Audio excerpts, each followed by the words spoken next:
ప్రతిపక్షాలు కూడా రేపు గ్రామ సభకు వచ్చి తమ సమస్యలు చెప్పుకోవచ్చని అన్నారు.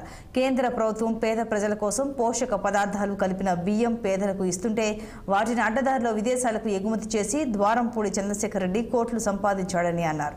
దొంగలే పోర్టు గురించి లేఖలు రాస్తున్నారని, ఈ బియ్యం దొంగ పద్మనాభం దగ్గర నేర్చుకున్నట్టున్నాడు అని లేఖలు రాయడం అని అన్నారు. పోర్టులో తాగే నీరు కూడా వారి మనుషులతోనే అమ్మిస్తున్నారని అన్నారు.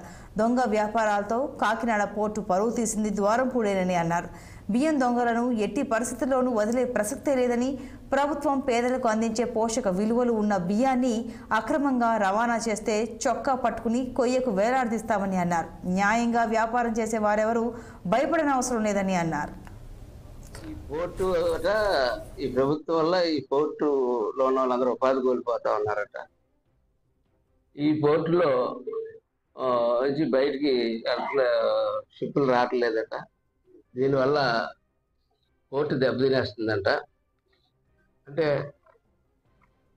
పోర్టు ద్వారా ఏ విదేశాలకు వెళ్ళాలన్నా, ఏదైనా దొంగసరికి వెళ్ళాలన్నా, దొంగసరికి రావాలన్నా, ఎక్కడ వెళ్తే విమానాల ద్వారా వెళ్ళాలా, పోర్టుల ద్వారా వెళ్ళాలి, ఎక్కడ వెళ్ళాలి, కాలినడక కూడా వెళ్ళరు కదా. ఈ రెండు మీద వెళ్తాం.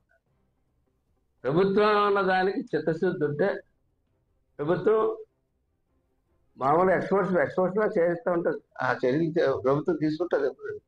కానీ మరి దొంగలు కూడా పంపించేసి దొంగ వ్యాపారాలు కూడా చేసామంటే ఆల్రెడీ ఈ రాష్ట్రంలో డీజిల్ అమ్ముతా ఉన్నారు. మీరు ఇంకా వ్యాపారాలు ఇంకా చేస్తానే ఉన్నారు. మేము అధికార యంత్రాంగం సెట్ అయిన తర్వాత ఒక్కొక్క సంగతి ఇదిలో ఆగుతా ఉన్నాం.